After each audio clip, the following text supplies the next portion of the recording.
O, helo. Henffych. Dewi ydw i.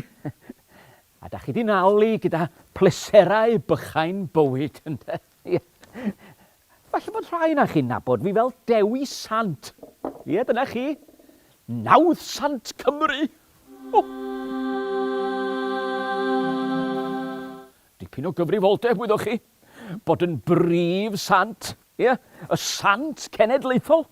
Mae rhain fy ngalw'n top dog of saints. Ond dyna fo, Dewi fydda i chi. Nawr te, fy nghasgliad o gerrig rhyfeddol. Bob un yn hen iawn. Maen nhw'n hun na fi, a dwi'n 1500 o flynyddoedd oed. A mae pob un o'r cerrig yma yn cynrychioli stori bwysig yn fy hanes i. Dewch i ni gychwyn gyda'r garreg hon. Carreg non, dwi'n galw hon, wedi chasglu o capel non.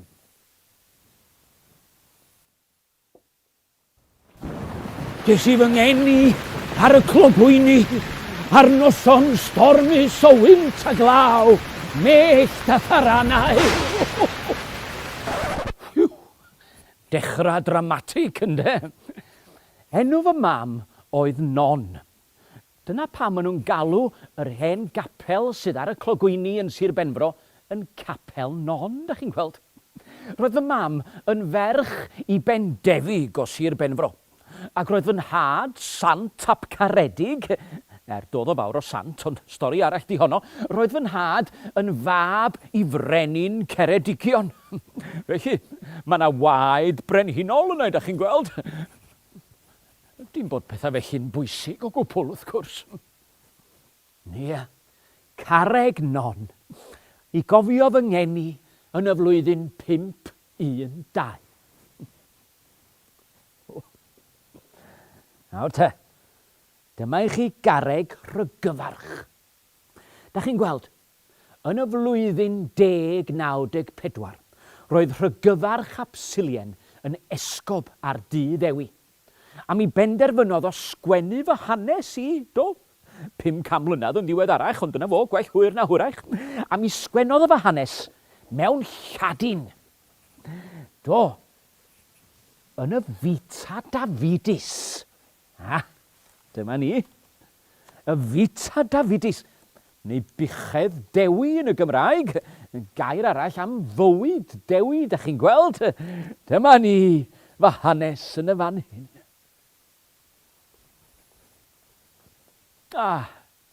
Eglwys hen fynyw, ger Aberaeron. Yn y fan hyn nath y mynach hynod Paulinus fy nysgu i sut i fod yn fynach. Mi, da chi'n gweld, mae hyd yn oed sant yn gorfod astudio.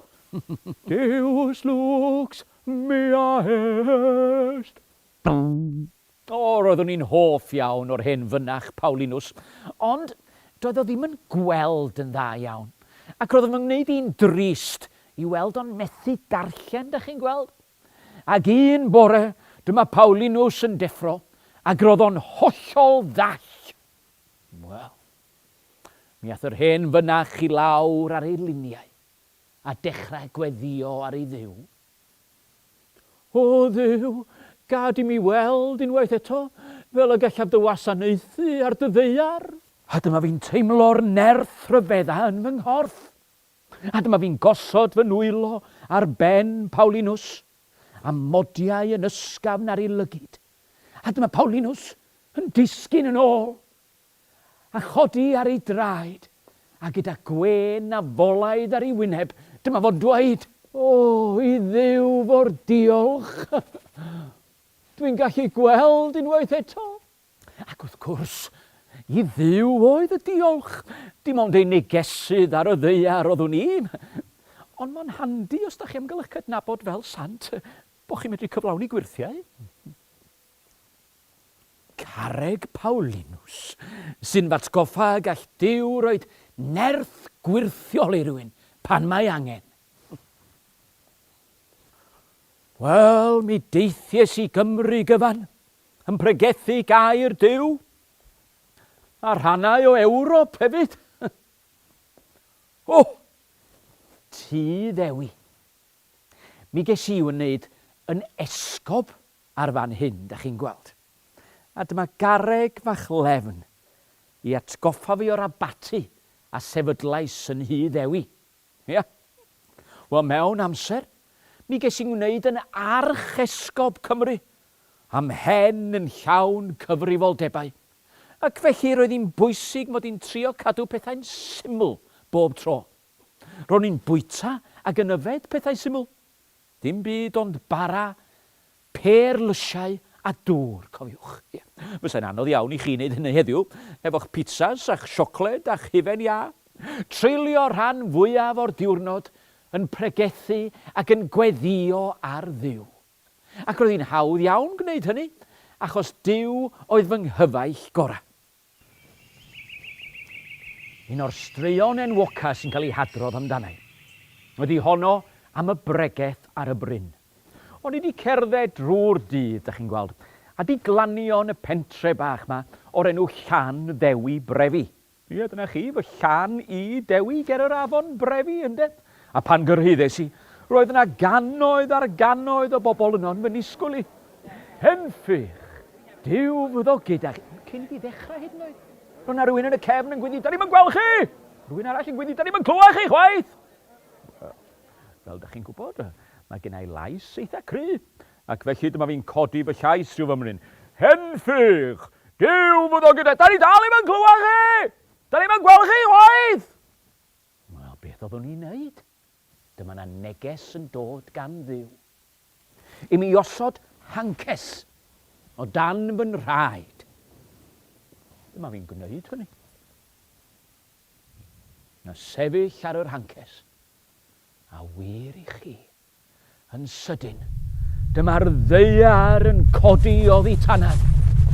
Ac mi roeddwn ni, Dewi, yn sefyll ar fryn.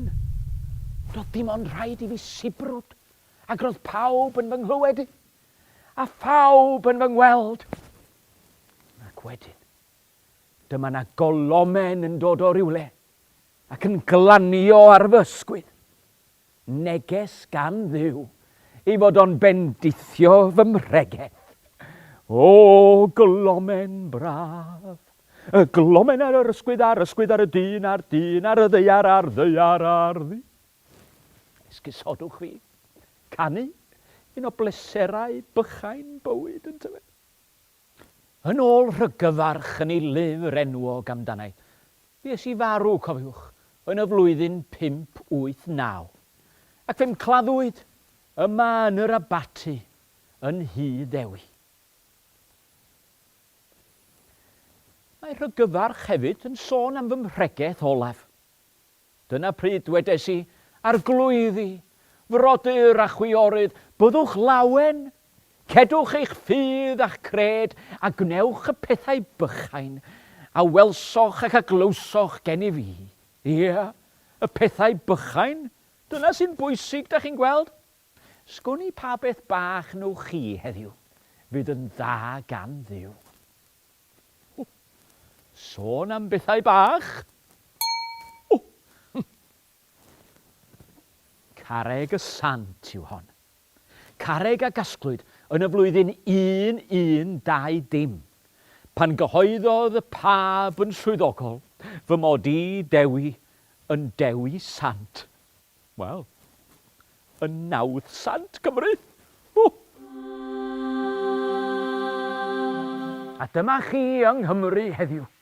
Be da chi'n neud ar ddydd Gŵyl Dewi Sant? Yeah. Wel, da chi'n gwisgo fyny, da chi'n chwifio'ch baneri yn bita bara brith a cawl ac yn canu mewn eisteddfodau.